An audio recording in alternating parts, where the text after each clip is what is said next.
All right, sports fans, how's everybody out there doing? William Martin coming at you one more time here on YouTube with another edition of the 300 Pounds of Sports Knowledge Podcast. The Indiana Pacers' first trip to the NBA playoffs in 4 years definitely opened some eyes. The Pacers entered the Eastern Conference playoffs as a sixth seed, but that didn't prevent them from advancing to the Eastern Conference finals for the first time in a decade. Indiana took advantage of the injury riddled Milwaukee Bucks in round one, and then they did the same in the second round as they were able to get past the New York Knicks. But in the Eastern Conference finals, Indiana could not overcome the Boston Celtics, who were a juggernaut. However, as Indiana just saw their season come to an end last night, will they be able to build off of this trip to the Eastern Conference Finals in order to win an NBA championship? The Pacers have their work cut out for them this summer, and I'm saying work cut out meaning that they just have work ahead of them. Not saying that it's not doable, but first things first, Indiana has to re-sign forward Pascal Siakam. Of course, we saw Indiana acquire him in a trade back in January from the Toronto Raptors. Siakam was Indiana's leading scorer throughout this postseason run. And honestly, if you're Indiana, you're not going to get better by not having Siakam next year. So I think, Siakam coming back to Indiana, for me at least, I do believe to be a no brainer right there. Miles Turner has one more year left on his deal. Would the Pacers look to extend him this summer, or should they wait until his contract runs out? I think if you're Indiana, and you have an opportunity, and if Miles Turner is interested in continuing to play for the Pacers, which I do believe he is, you know what? It makes no sense to not come to the table this summer and talk and possibly get an extension done. Will Indiana be able to re-sign Obi Toppin? Of course, Toppin, has new life for him, so to speak, with Indiana after being traded there from the New York Knicks. And he proved to be a very valuable bench player during this playoff run. I said it when Toppin got traded from the Knicks to the Pacers. I thought that this was a better opportunity for him than New York. I look at the coaching skills of one Rick Carlisle, and he's going to put, and he has put Toppin in better situations to succeed than he had in New York. Valuable bench player, a lot of energy right there. And I think if the Pacers can resign Toppin, I think that would be a huge shot in the arm for them going forward.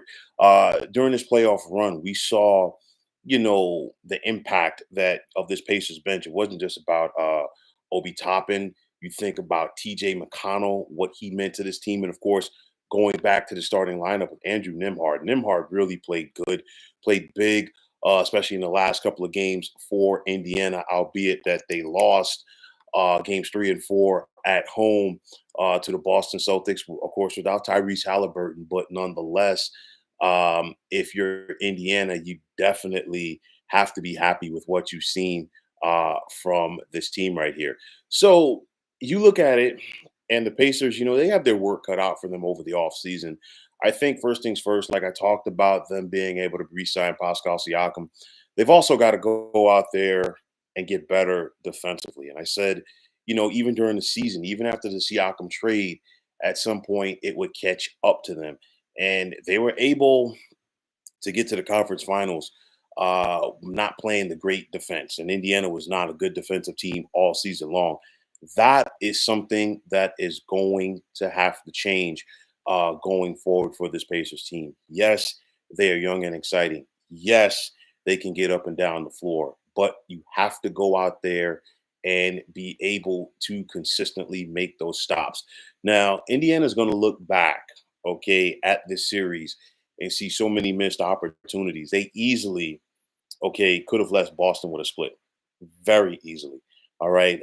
Even without Tyrese Halliburton at home, they lost 2 games to the Celtics by 3 points. So if you're the Pacers, you got to say, you know what? Yeah, we got swept, but we're right there. want to get Halliburton back, you have to get him healthy because it was the same hamstring that had bothered him during the regular season that flared up and kept him out of action for games 3 and 4. So again, these are building blocks for the Pacers, and these are things that they can get better at as time moves on. Now, for veteran head coach Rick Carlisle, he has shown that he can still coach at a quality level. You look at Carlisle, he just wrapped up his third season with the Pacers. In each year with Indiana, the team's record has improved. It's also something for Carlisle. This is the fourth time that he has taken a team to at least a conference final. Of course, he won the championship with the Dallas Mavericks back in 2011. He took the Pacers to the Eastern Conference Finals once upon a time before. Also got the Detroit Pistons there as well. So Carlisle can still get it done. Carlisle can still get his message across to these youngsters, and I think that they're buying in to what Rick Carlisle is selling. I'll tell you like this: Indiana's in a good spot, not only to offer big money to a guy like Pascal Siakam, but also take care of their roster. Why? Because they got plenty of cap space. All right. Why? Because with everyone on this team, with the exception of Tyrese Halliburton, there's really nobody who's getting big time money, NBA wise at least, for the Pacers. So they have that flexibility, and you also have guys under contract. So, like I said, the keys are re-signing Obi Toppin, re-signing Pascal Siakam, and potentially getting an extension done with Miles Turner. I think at least 2 out of 3 of those things get done this summer. And of course, the other key for Indiana is going to be, will they be able to keep up with the big boys in the Eastern Conference going forward? It's one of those, not a slight to Indiana. I did expect them to improve coming into the season, but maybe they snuck up on some people this year. And you could do it once, but you're not going to be able to do it twice. You have to factor in that the Bucks should be healthy and better next year. Same thing can be said about the 76ers and the Heat and the Knicks. And then you look at those 4 teams that I just mentioned, along with the Boston Celtics. These are the teams that, if you're Indiana, that you're going to have to get through if you're going to get out of the East. Clearly, the Pacers showed that they could beat the Bucks in the playoffs. They showed that they could beat the Knicks, albeit both of those teams had key injuries. Okay, but nonetheless, these are the teams that you're going to have to beat once again if you're going to try to get out of the Eastern Conference in order to win a championship. We know about Tyrese Halliburton, one of the most exciting players in the NBA, as far as players go, as far as the young players go. Tremendous floor general, gets everybody involved. Like I've talked about him before, his energy is infectious. You have to like the pieces that the Pacers have put in place. And it's just going to be interesting to see if they're going to be adding to that or be able to add to that over the summer. Like I said, first things first, you got to get Siakam's deal done. I think that is a no-brainer. I think it happens. Obi Toppin, I do believe that he'll be back in Indiana next season. But at the end of the day, money talks, and it'd also be interesting to see what happens with Miles Turner's contract. But nonetheless, if you're the Pacers, clearly it did not end the way that you wanted. Like I said, they're going to look back at not being able to get a split against Boston in those first 2 games in Beantown. Different beast here in the conference finals. Indiana had 2 games at the Garden in the second round against the Knicks that they easily could have won, and they were able to overcome that. The Celtics are a much more talented team than the Knicks.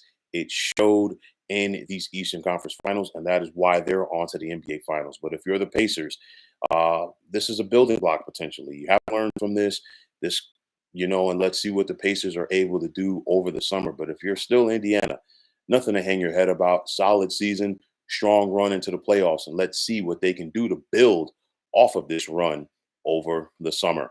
So, folks, that is going to wrap it up. And as always, I want to take this time out to thank all of you for tuning into the 300 Pounds of Sports Knowledge podcast here on YouTube. I want to take this time out to thank all of you fine folks out there for tuning in.